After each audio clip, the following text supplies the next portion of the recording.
March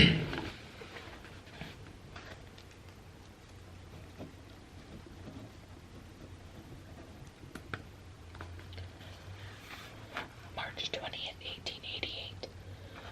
Dearest Margaret, I thank you for your kind condolences so sincerely offered for the loss of my darling Amelia. This has been the most difficult winter for me, as every month seems to bring the passing of yet another old friend to illness and age. Now with this deepest gloom that I must consider the rapidly evaporating years of life for me, I realize that this is perhaps my last chance to broach a difficult subject which I should have raised long ago. I have been reluctant to speak of this, as I know that your aunt felt it wisest to keep this from you. Believe me, she did it solely out of love, and she wanted to protect you. But I have known from your earliest years, dear Margaret, and have watched you grow into the fearless woman you have become. I know that you firmly believe in the power of truth, and so I believe that you would want to know this story, however disturbing you may find it. 58 years have passed since these events. You were only an infant at the time, and would have no memory of them. Indeed, but I myself had almost forgotten about them. But this past Wednesday, I discovered an old news clipping that has been tucked away all these years in my ancient copy of Wistar's Anatomy. I realized that unless I speak of it soon, the facts will most certainly die with me. Since your aunt's passing, I'm now the only one who knows the tale. All others are now gone. I must warn you that the details are not pleasant, but there is nobility in this story, and heartbreaking courage as well. You may not have considered your aunt endowed with these qualities, no doubt.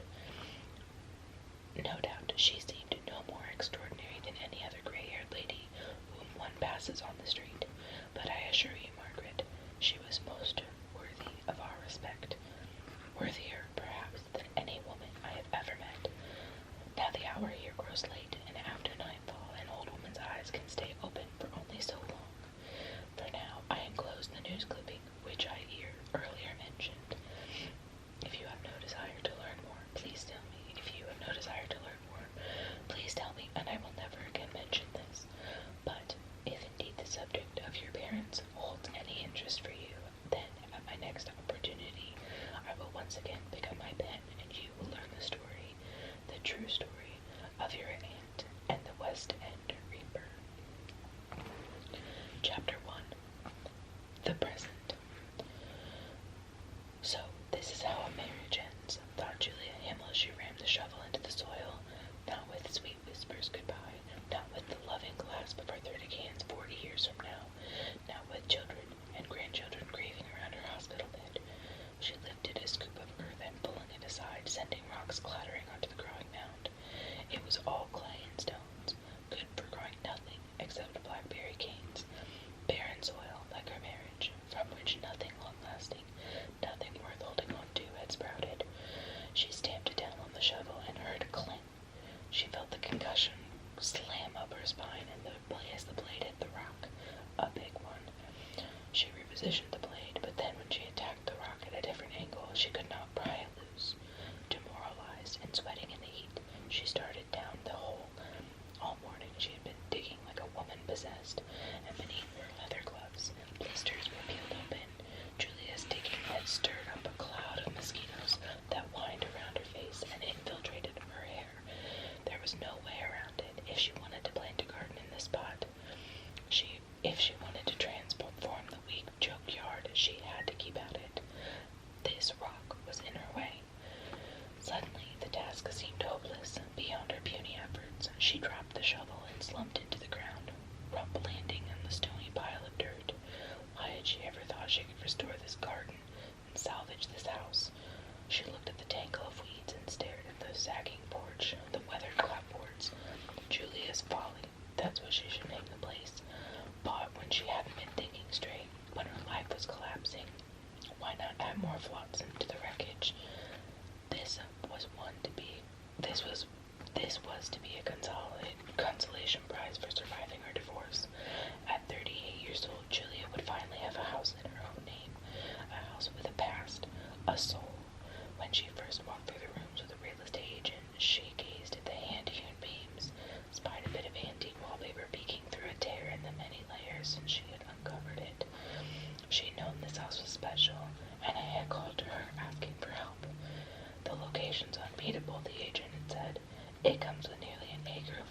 something you seldom find anymore this close to Boston. Then why is it still for sale? Julia asked. You can see what bad shape it's in. When we first got the listing, there were boxes and boxes of old books and old papers stacked to the ceiling. It took a month for the heirs to haul it away. Obviously, it needs a bottom-up renovations, right down to the foundation. Well, I like the fact that it has an interesting past. It wouldn't put me off buying it. The agent hesitated. There's another issue I should tell you about, full disclosure. What issue? The previous owner was a woman in her 90s, and well, she died here. That makes some buyers a bit squeamish. In her 90s, of natural causes then. That's the assumption. Julia had frowned. They don't know. It was summertime, and it took almost 3 weeks before one of her relatives discovered. The agent's voice trailed off. Suddenly she brightened. But hey, the land alone is special. You could tear down this whole place, get rid of it, and start fresh. The way the world gets rid of old wives like me, Julia thought, this splendid dilapidated house and I both deserve better. The same afternoon, Julia had signed the purchase agreement. Now she had slumped on the mound of dirt and slapping at mosquitoes, she thought, what did I get myself into? If Richard ever saw this wreck, it would only confirm what he already thought of her. Gullible Julia, putty in a realtor's hands, proud owner of a junk heap. She wiped her hand over her eyes, smearing sweat across her cheek. Then she looked down at the hole again. How could she possibly expect to get her life in order when she couldn't summon the strength to move one stupid rock? She picked up the trowel leaning into the hole and began to scrape away dirt. More of the rock emerged, like an iceberg's tip, whose hidden bulk she could only guess at. Maybe enough to sink the Titanic. She kept digging deeper and deeper, heedless of the mosquitoes and the sun glaring on her bare head. Suddenly, the rock symbolized every obstacle, every challenge she'd ever wobbled away from. I will not let you defeat me. With the trowel, she hacked at the soil beneath the rock, trying to free up enough space to pry the shovel underneath it. Her hair slid into her face, strands clinging to the sweaty skin as she reached deeper into the hole, scraping, tunneling. Before Richard saw this place, she'd turn it into a paradise. She had 2 months before she'd have to face another classroom of third graders. 2 months to uproot these weeds and nourish the soil, put in roses. Richard had told her that if she ever planted bushes and roses in their Brookline yard, they'd die on her. You need to know what you're doing, he said. Just a casual remark, but it stung nevertheless. She knew what he really meant. You need to know what you're doing, and you don't. She dropped to her belly and hacked away. Her trowel collided with something solid. Oh God, not another rock. Shoving back her hair, she stared down at what her tool just hit. Its metal tip fractured the surface, and cracks radiated from the impact point. She brushed the dirt away and pebbles, exposing an unnaturally smooth dome. Lying belly down on the ground, she felt her heart thudding against the earth, and suddenly found it hard to take a breath. But she kept digging with both hands, gloved fingers scraping through the stubborn clay. More of the dome emerged, curves knitted together by a jagged seam. Deeper and deeper she clawed her pulse, accelerating as she uncovered the small dirt-filled hollow. She pulled off her glove, prodded the caked earth with bare finger, and suddenly the dirt fractured and crumbled away. Julia jerked back on her knees and stared at what she had just revealed. The mosquitoes' whine built to a shriek, but she did not wave them away, and was too numb to feel their stings. A breeze feathered the grass, stirring with the sweet syrup smell of Queen Anne's lace. Julia's gaze lifted to her weed-ridden property. She had a place she'd hoped to transform into a paradise. She'd imagined a vibrant garden of roses and peonies, an arbor twined with purple clematis. I almost said chlamydia, but it's clematis. Thank you very much. I know how to read. Now when she looked at the yard, she no longer saw a garden. She saw a graveyard. You could have asked for my advice before you bought this shack, her sister Vicky sitting at Julia's table. Julia stood at the window staring at the multiple mounds of dirt that had sprung up like baby volcanoes in her vast garden. For the past 3 days, a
It's not such a bad property, Julia insisted.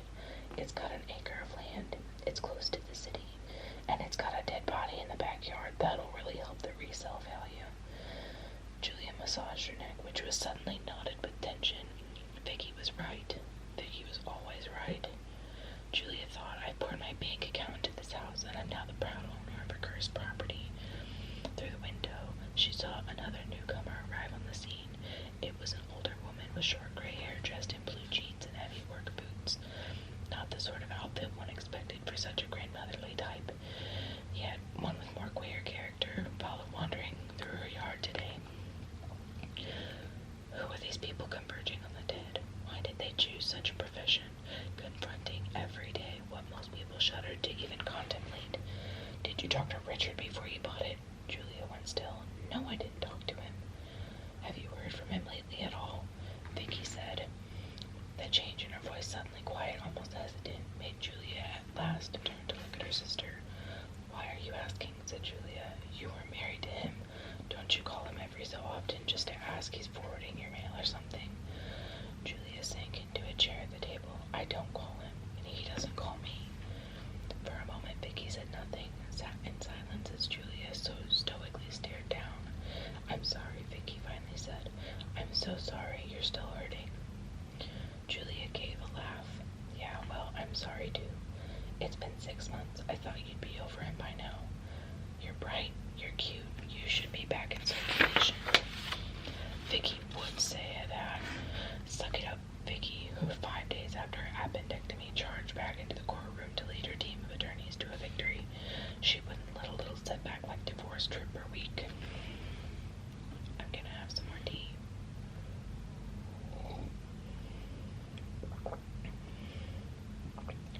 Vicky sighed.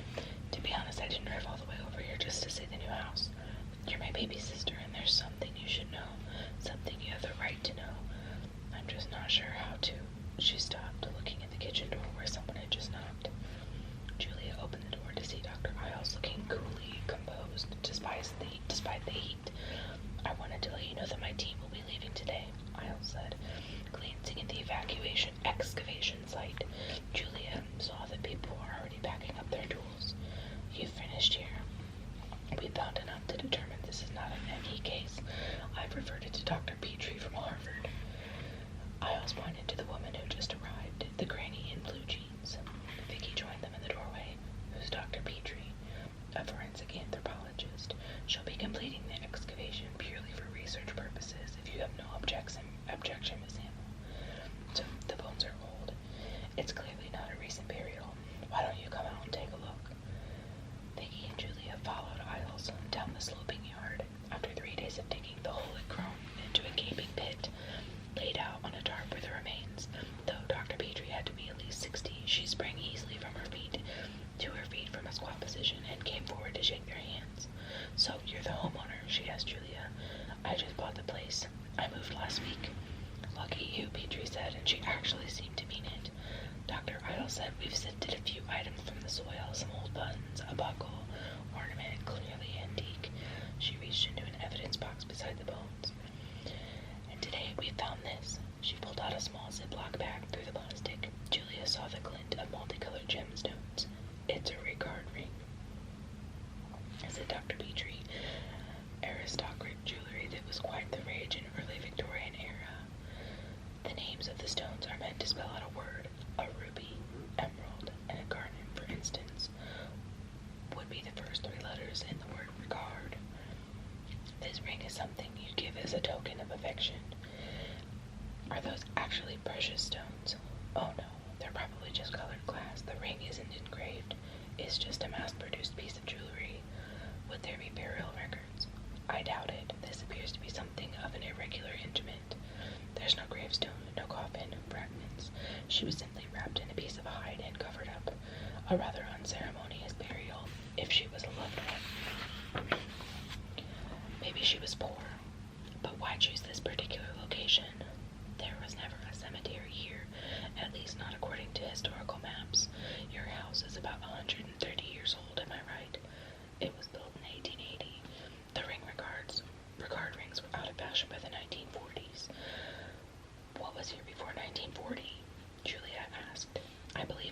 a country estate owned by a prominent Bostonian family. Most of this would have been open pasture, farmland. Julia looked at the slope where butterflies skimmed across the blossoms of Queen Anne's lace and a flowering vetch. She tried to picture her yard as it once must have been, an open field sloping down to the three-shaded stream, with a grazing sheep meandering through the grass. A place where only animals could wander, a place where a grave would quickly be forgotten. Vicky stared down at the bones with a look of distaste. Is this one body a complete skeleton? Petrie said. She was buried deep enough to be protected from scavenger damage. On this slope, the soil is quite well drained, plus, judging by the fragments of leather, it looks like she was wrapped in some kind of animal hide, and the leaching tannins are something of a preservative.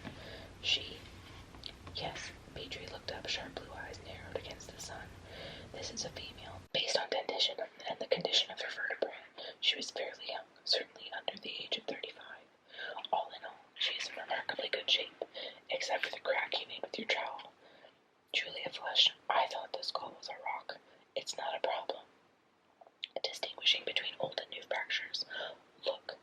Petrie dropped to a squat again, picked up the skull. The crack you made is right here, and it doesn't show any staining.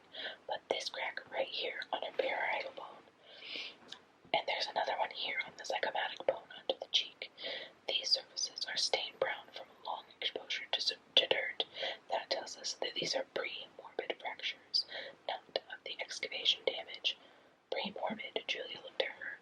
Are you saying these bones most certainly caused her death? I would call this a murder. Gonna have some more tea.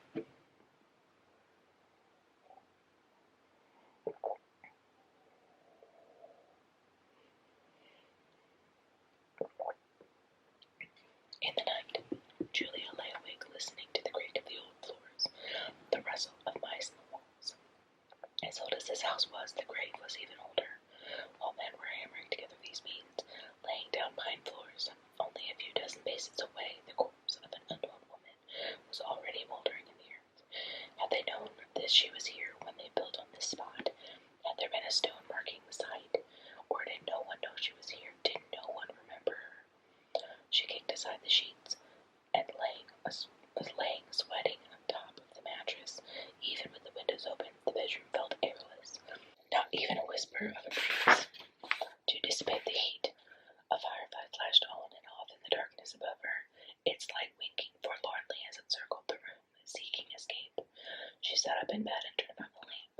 The magical sparks overhead transformed an ordinary brown bug flitting around the ceiling.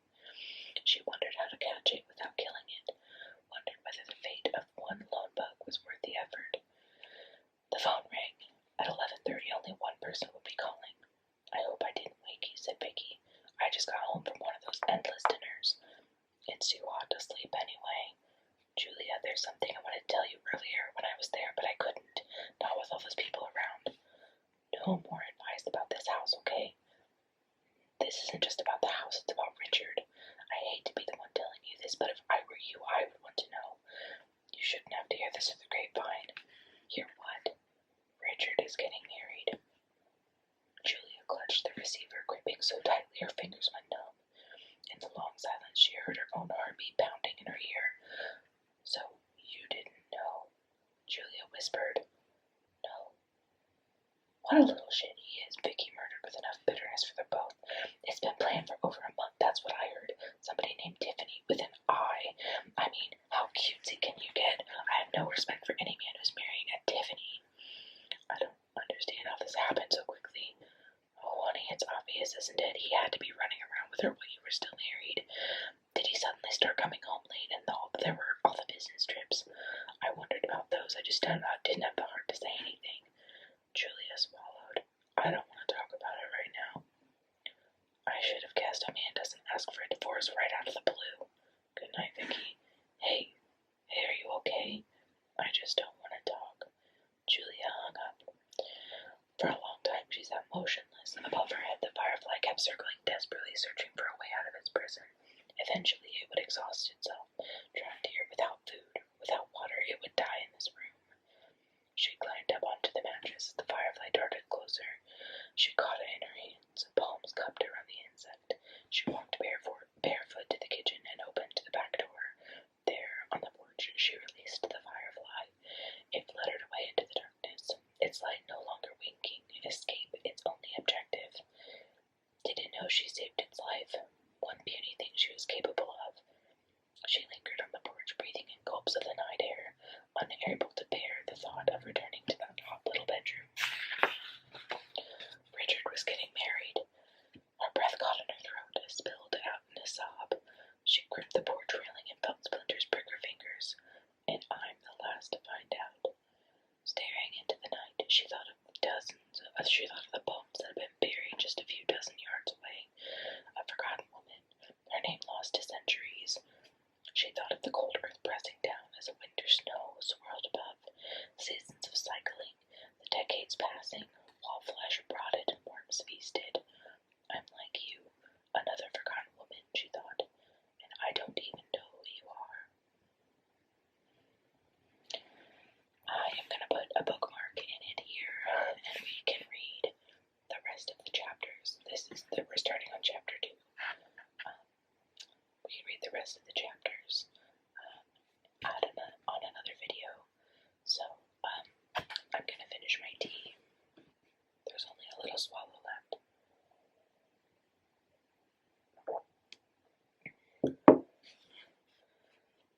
And I will see you all next time.